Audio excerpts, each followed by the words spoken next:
Hello and welcome to Inside Devils talkSPORT's Man Utd show, bringing you the latest news and reaction coming out of Old Trafford.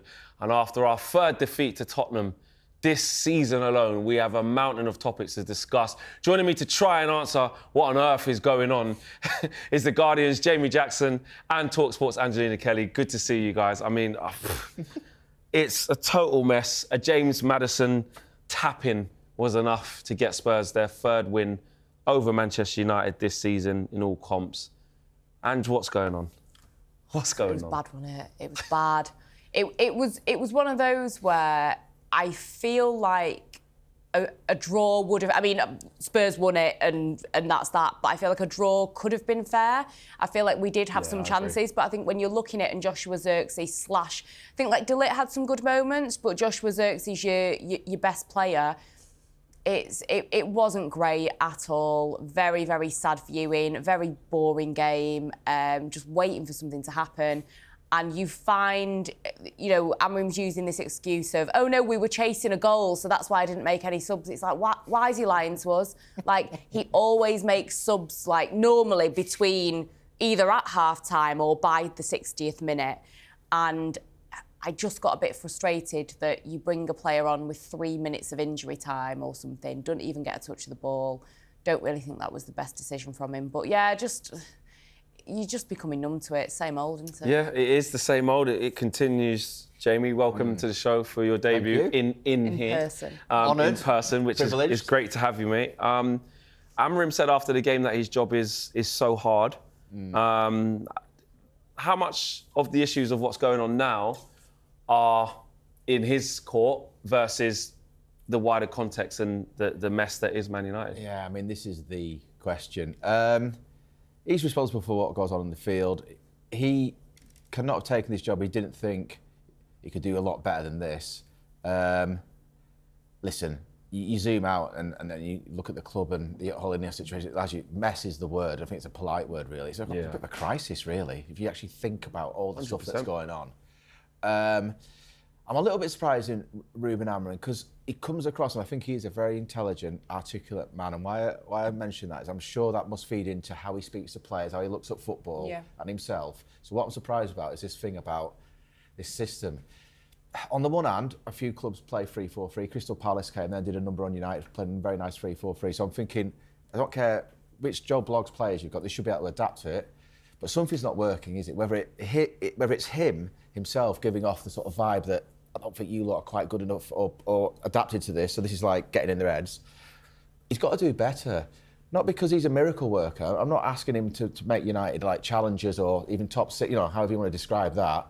Just slightly better than what they are, because there's nothing. There's been no improvement, There's nothing really. We've gone backwards. I think I've read a stat, I've forgotten this, that United were maybe 3 or 4 points off the top 4 when Ten Hag got offed. I mean, you know, everyone would kill for that associated with the club now. Then if you zoom out, I keep on thinking with Sir Jim Ratcliffe and this INEOS thing that, right, he messed up over Ten Hag, keeping over the summer. The Dan Ashworth thing was a farce, beyond farce. You know, let's wait however many months to get him in the club, pay a few million, and then he goes after 5 months. I mean, it's basically because he wanted Thomas Frank, as I understand it, and there was an agreement of the Ten Hag keeping the job. Ratcliffe couldn't work with him. So I'm looking at that, and then all the redundancies, all the pain, all that horrible for people's, you know, livelihoods, families. And I'm thinking, surely he must be doing this in his head for the right reasons. That in the long term, whatever the long term might be, United will emerge from this. You know, I was told when this latest round of redundancies became a news sort of story that within 2 years they think this is going to then work, right? That seems like a reasonable time frame. But I'll tell you what, and I'm sure you probably discussed this or thought it yourself. Why didn't he just come out, Sir Jim Ratcliffe, and sort of say to people, look, you know this what, is right? The plan. This is what we're looking to do. Yeah, I made some mistakes. Doing X, Y, and Z. This is the plan. It's not great. I understand if you think I'm having a shocker here, but you know, stick with me because I'm trying. You know, just something like that. Yeah, it's transparency, like isn't it? Because the PR around INEOS couldn't be worse. Ruben Amorim has also said, Ange, that he doesn't fear for his job. Is that because? Is he getting too much of an easy ride, or is that because of the understanding that, look at this mess, he wanted to come at the end of the season, he was told, come here now.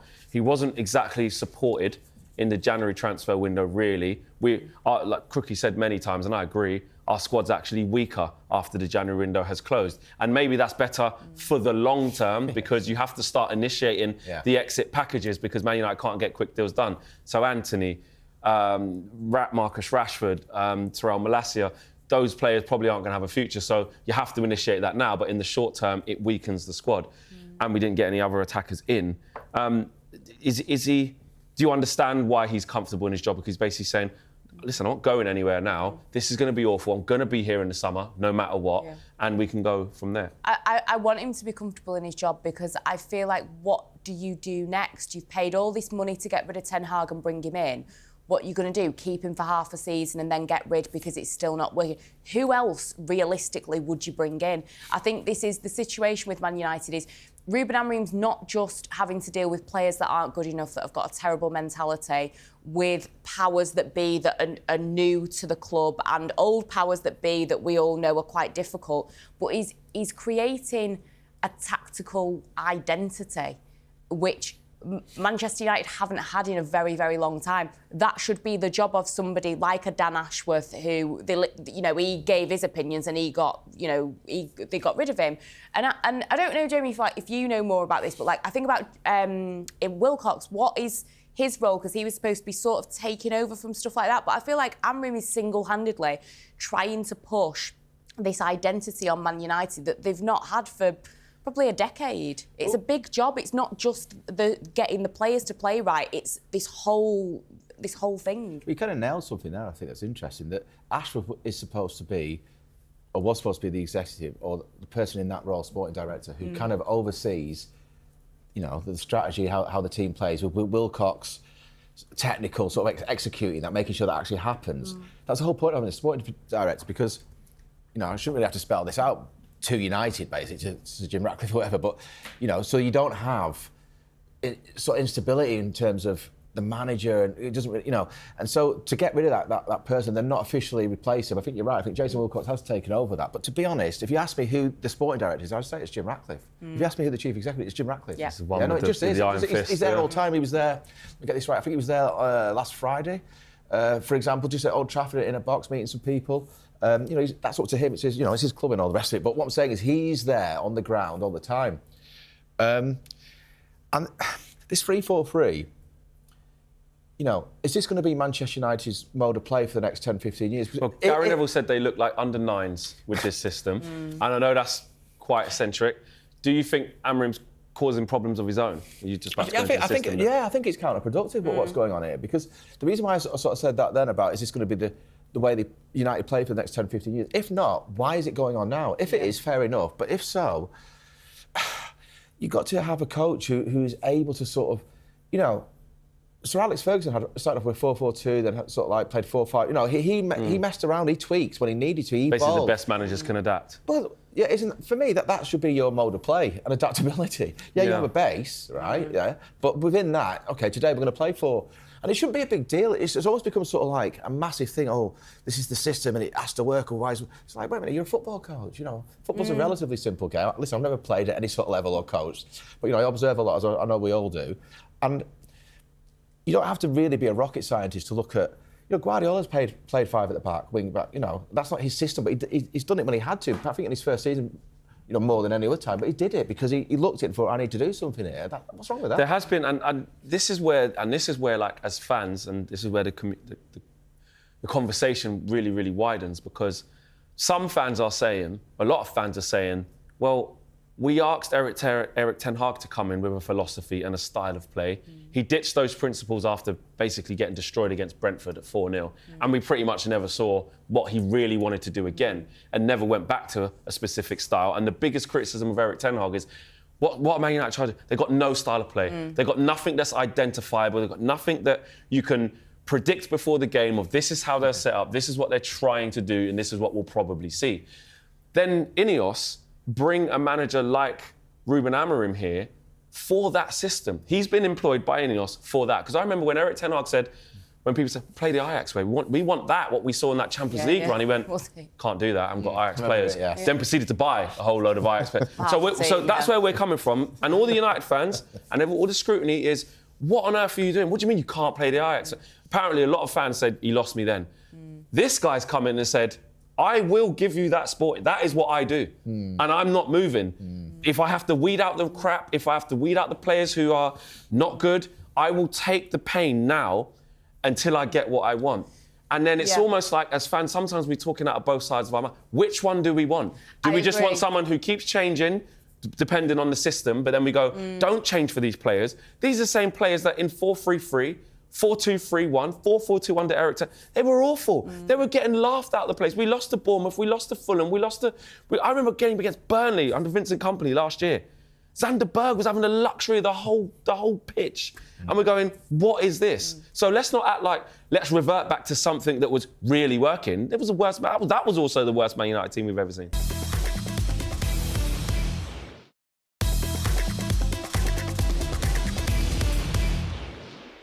I agree with what you're saying, because I think Ruben Amorim spoke about it, didn't he? And he said, if I go back on my principles, then we're just going to later down the line, we're going to have more problems and history's going to repeat itself. So, and I'm not saying that that's... No, you know what? I am saying that it's right the way that he's doing things, because I've said it a couple of times, the mentality of these players, it makes me think that if he changes anything slightly to kind of soften things for them, they'll be like, yeah, I told you it wasn't going to work. Well, actually, I'll give you another piece. Your good friend, Chris Wheeler, you know, Chris done a piece saying today that apparently, you know, the United players are becoming a little bit, we don't really like this system. Yeah, because it's hard. And that's met with United fans going, we've seen this before. Don't you lot dare.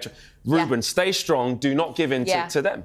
And it's a weird kind of like power dynamic that he's also battling, and that's what I mean, in that there's so many different layers to what he's dealing with. But for me, it is, what do you want? Do you want him to change? I do think that you have to have some kind of tweaking.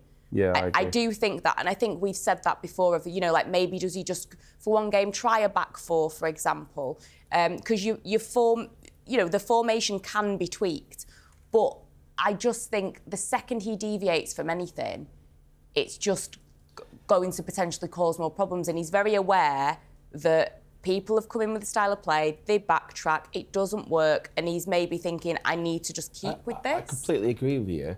All I would add to that is if he starts winning games, he can kind of do what he likes, you know.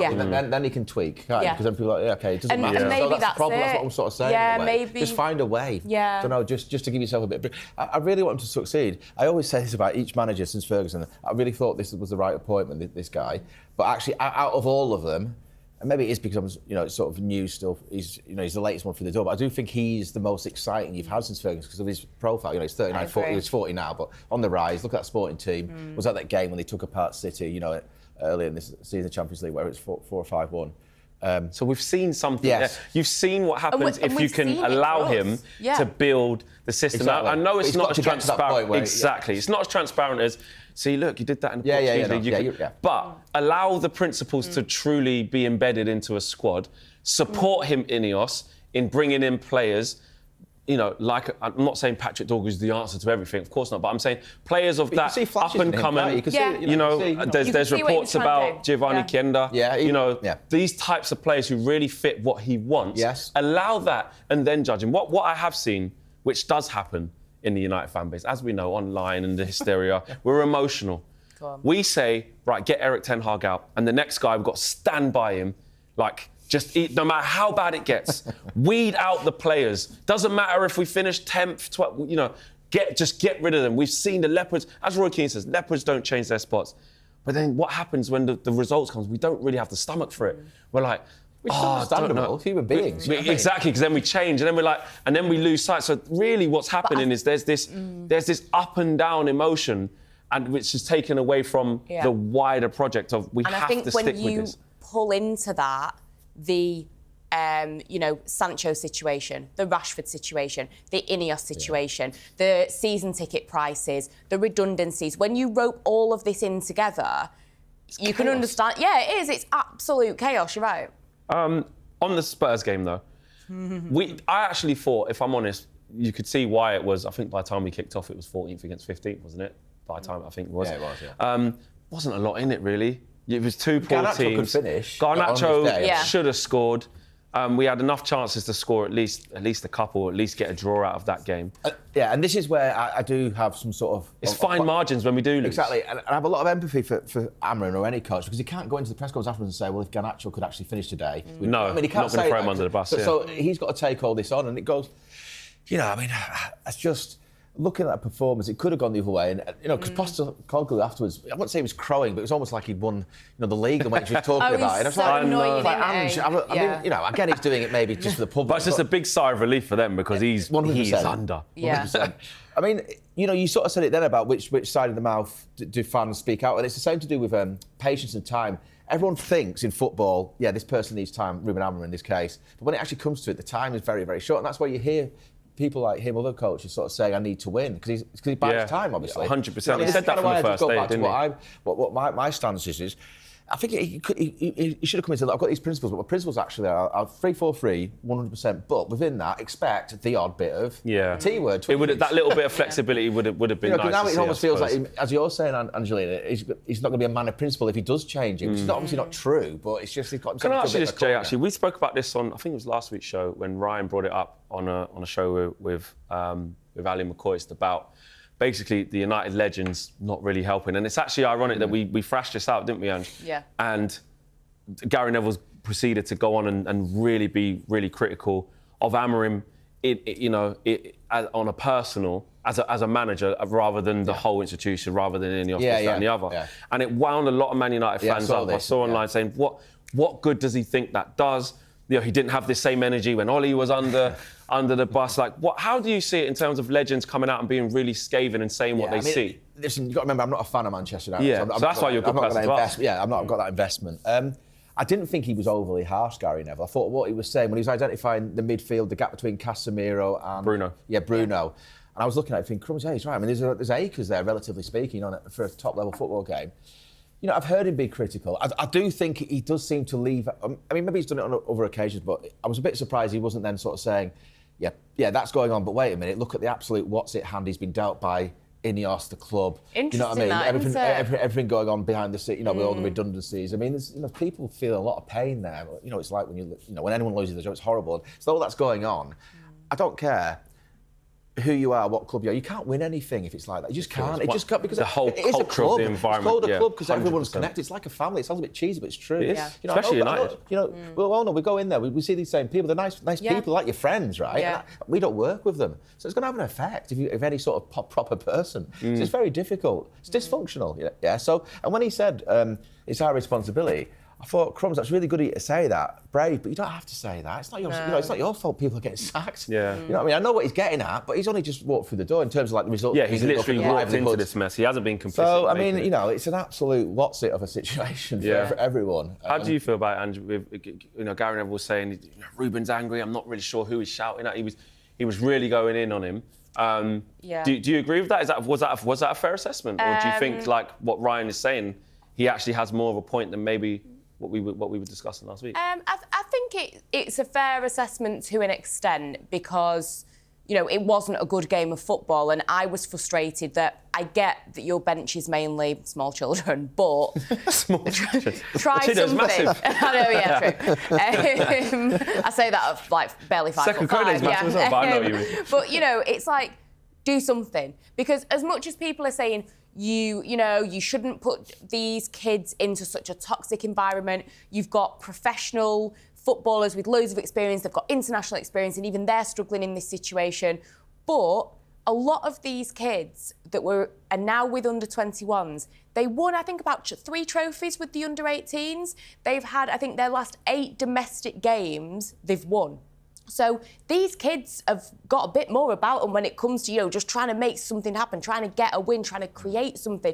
So I think I'm more on the side of the argument of I would feature them, and I know that Amorim said that he would like to. So I was frustrated with the game, so I kind of got where Gary Neville was coming from. I mean, there's a lot of maybe conspiracy theories or discussions as to why Gary Neville has been so kind to Sir Jim and co. Which I have no idea, so I wouldn't comment. But I do think that if you're going to go in on the manager. I think you've got to be fair across the board because it isn't just this man's problem. He was told you come now or you don't go to the club. He's been put in an impossible with situation. Not much support in the January transfer window. Probably might have known that as well, but also that has to be taken into account, whether he knew or he didn't. It's like, you're not going to get money in January as well. We'll add that in as well. Oh, okay, so I'll just keep working with Merry this Christmas. worse. Yeah, exactly. I mean, before we move on, just on INEOS then, Jamie, I mean, they're coming up, approaching a year in situ. Feels like longer. It does. It feels like it does. It does feel like a decade. Yeah. How have they done for you? Is it? Do you think it's can work well in the future? Is it just a case of they're allowed to make mistakes in the first year, they'll learn from it, or do you see this as this isn't going to work? Listen, I think you phrased the question very fairly because you put in a few things there which about they're allowed to make mistakes. I think everyone is. I'm just a little bit surprised given Ratcliffe's experience in other sports, or maybe I shouldn't be because it's not been going that great. Great, exactly. But I go back to the Ten Hag / Ashworth thing, and what is going on there? How can you employ a guy in Ashworth, let's say, who you haven't done your due diligence on, or if you have, it hasn't shown up that he might have strong ideas about who the manager should be, because by the way, that's his job, sporting director. Keeping Ten Hag and then letting him go. I mean, that costs a lot of money. That would have paid for maybe another Patrick Dorgu or a striker or a forward or whatever it might. You know what I mean? So if I was going to mark them out of 10, and I'm being kind here, I'd give them 4. Yeah. The reason it's not a lot lower is because they've employed Amorim, and I think they've got that one right. Yeah. But they've got to they've got to back him. And when I say that, it's about time, even if it's not money. But I don't think they've had a great first year, and it really is not last chance saloon, but these redundancies are going through. I'm being told 2 years' time. It's the phrase to me was something like, through doing this, we will have a competitive edge over elite rivals. Doing this now, this pain basically, it has to be done sort of thing. So let's wait and see. That's their own time frame, which I don't think is an unreasonable time frame considering the mess. But this summer, I don't know. Yeah, there'll be a bit of money, but at the moment, the cupboard is bare. 100%. That's the scary thing. Is where is this money going to come from? That's why these players aren't all going to leave in the summer. We're not going to get a whole squad overhaul. It's not going to happen. I'll take your point there, Jamie. I mean, for you, and as a United fan, fair to say we expected an awful lot more from INEOS in the first year, didn't we?